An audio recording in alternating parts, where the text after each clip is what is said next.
Smile ಮಾಡ್ತಾರೆ, ಒಳಗಡೆ stress ಇರ್ಬೋದು. ಎಷ್ಟೋ ಸ್ಟ್ರಾಂಗ್ ಪೀಪಲ್ ಕೂಡ ಸ್ಟ್ರೆಸ್ ಫೀಲ್ ಮಾಡ್ತಿದ್ದಾರೆ. ಹೌದು, ಇದು ನಾರ್ಮಲ್. ಹಾಯ್, ಹಲೋ, ನಮಸ್ಕಾರ and welcome back to another video. ನಾನು ಅಭಿ ಪೂಜಾ. ಇವತ್ತಿನ ಈ ವಿಡಿಯೋದಾಗ ಸ್ಟ್ರೆಸ್ ಮ್ಯಾನೇಜ್ಮೆಂಟ್ ಬಗ್ಗೆ ಹೇಳತ್ತೀನಿ. ಸೊ ಸ್ಟ್ರೆಸ್ ಅಂದ್ರೆ ಇವಾಗ ಎಲ್ಲರಿಗೂ ಕಾಮನ್ ಆಗಿಬಿಟ್ಟೈತಿ. ಸ್ಕೂಲ್ ಸ್ಟೂಡೆಂಟ್ಸ್ದಿಂದ ಹಿಡ್ಕೊಂಡ ಓಲ್ಡ್ ಏಜ್ ಪರ್ಸನ್ ತನೂ ಸ್ಟ್ರೆಸ್ ಕಾಮನ್ ಆಗಿಬಿಟ್ಟೈತಿ. ಸ್ಟಡಿ ಬಗ್ಗೆ ಆಗಿರ್ಬೋದು, ಎಕ್ಸಾಮ್ ಬಗ್ಗೆ ಆಗಿರ್ಬೋದು, ಎಕ್ಸಾಮ್ ಎಲ್ಲ ಮುಗಿದ್ಮೇಲೆ ವರ್ಕ್ ಬಗ್ಗೆ ಆಗಿರ್ಬೋದು, ವರ್ಕ್ ಸಿಕ್ಕಾದ್ಮೇಲೆ ವರ್ಕ್ ಪ್ರೆಷರ್ ಬಗ್ಗೆ ಆಗಿರ್ಬೋದು, ಆಮೇಲೆ ಫ್ಯಾಮಿಲಿ ಬಗ್ಗೆ ಆಗಿರ್ಬೋದು. ಹೀಗೆಲ್ಲ ಸ್ಟೆಪ್ ಬೈ ಸ್ಟೆಪ್ ನಮ್ಗೆ ಸ್ಟ್ರೆಸ್ ಇರ್ಕೊಂತಾನೆ ಇರ್ತೈತಿ. ಸಮ್ ಪೀಪಲ್ ಏನ್ ಮಾಡ್ತಾರ, ಅದನ್ನೆಲ್ಲ ಅವಾಯ್ಡ್ ಮಾಡ್ತಾರ. ಸೊ ಸ್ಟ್ರೆಸ್ ನಮ್ಗೆ ಆಗೈತಿ ಅಂತ ಹೇಳಿ ಹೆಂಗ ನಾವು ಗೊತ್ತಾ ಮಾಡ್ಬೋದು? ನಮಗ್ ಸರಿಯಾಗಿ ನಿದ್ದೆ ಆಗಲ್ಲ, ನೈಟ್ ಜಲ್ದಿ ನಿದ್ದೆ ಬರಲ್ಲ, ಮತ್ತೆ ಎಲ್ಲದಕ್ಕೂ ಇರಿಟೇಷನ್ ಆಗತ್ತೆ ನಮಗ.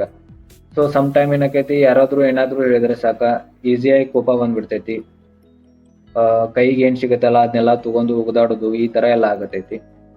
ಸೊ ಏನ್ ಮಾಡ್ಬೇಕು? ಸ್ಟ್ರೆಸ್ ನಾವು ಅವಾಯ್ಡ್ ಮಾಡಕ್ಕಾಗಲ್ಲ, ಮ್ಯಾನೇಜ್ ಮಾಡ್ಬೋದು. ಹೇಗ್ ಮ್ಯಾನೇಜ್ ಮಾಡೋದು? ಡೈಲಿ 10 ನಿಮಿಷ ವಾಕಿಂಗ್ ಮಾಡೋದು.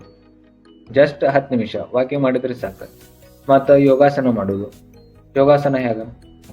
ಡೀಪ್ ಬ್ರೀತ್ ತಗೋದು, ರಿಲ್ಯಾಕ್ಸ್ ಆಗೋದು. Deep breath, relax. ಮತ್ತು ಇನ್ನೊಂದು ಮೇನ್ ಇಂಪಾರ್ಟೆಂಟ್ ಏನಪ್ಪಾ ಅಂತಂದ್ರೆ ಮೊಬೈಲ್ ಕಡಿಮೆ ಯೂಸ್ ಮಾಡ್ಬೇಕು. ಆಲ್ಮೋಸ್ಟ್ ಇವಾಗಿನ ಜನ ಏನ್ ಮಾಡ್ತಾರ, ನೈಟ್ ಮಲ್ಕೋಬೇಕಾದ್ರೆ ಮೊಬೈಲ್ ಯೂಸ್ ಮಾಡೋದು.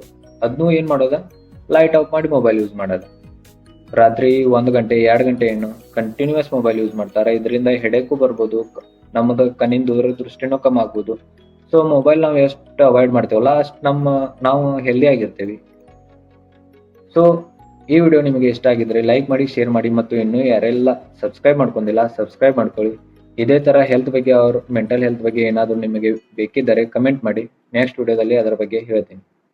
Stay healthy, stay calm. Thank you.